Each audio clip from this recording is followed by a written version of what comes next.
Welcome to Concrete Block, the podcast where we dive into the latest news and stories from around the world.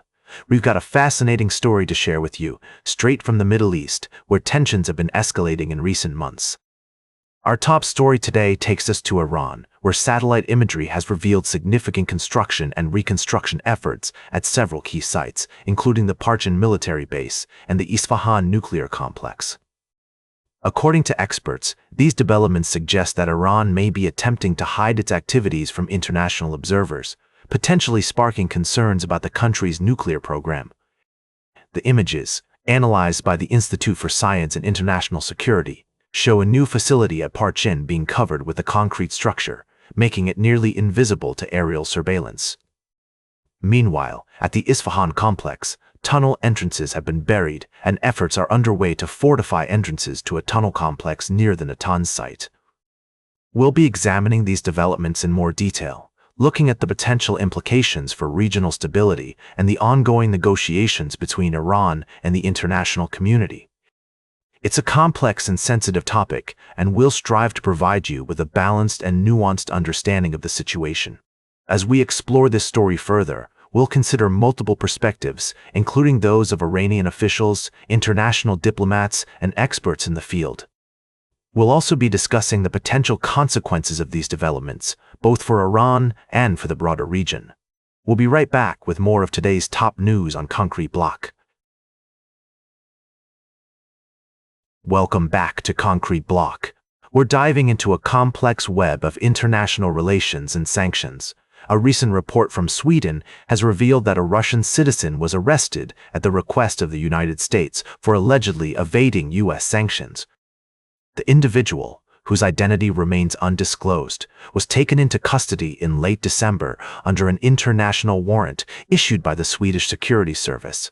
According to the details provided, the suspect is believed to have circumvented U.S. sanctions between 2022 and 2023. An investigation led by U.S. authorities resulted in an arrest warrant being issued in absentia last summer, which ultimately led to the individual's placement on an international wanted list. The Stockholm District Court has ordered the person to be held in custody pending a decision on extradition, a process that involves approval from the Prosecutor General, the Supreme Court, and the Swedish government. This development highlights the ongoing tensions between Russia and the United States, particularly in the context of sanctions imposed following Moscow's invasion of Ukraine in 2022. It's worth noting that the U.S. has charged several Russian nationals with similar offenses, including sanctions violations, smuggling, fraud, and money laundering. These cases underscore the complexities of international law enforcement and the challenges of enforcing economic sanctions across borders. As we continue to follow this story, it's essential to consider the broader implications of such actions on global relations and trade. The situation serves as a reminder of the delicate balance between national interests and international cooperation in combating illicit activities. Welcome back to Concrete Block. Today, we're diving into a complex and multifaceted issue that's been making waves in European politics.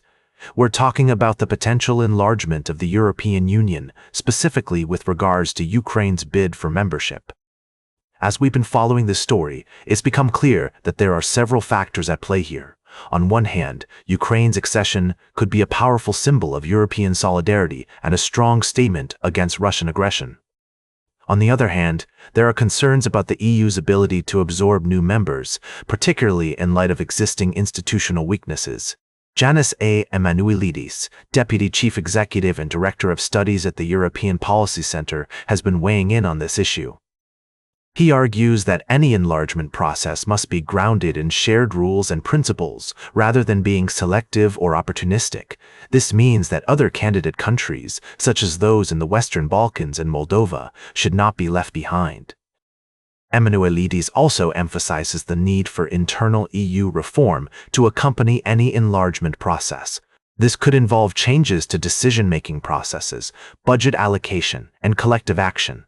The idea is that a larger EU requires a more adaptable and effective operating system. Now, some might argue that the EU is biting off more than it can chew by attempting to support Ukraine in war, enlarge the Union, and reform its governance all at once. However, Emanuelidis counters that this is a historic moment that requires political courage and decisive leadership.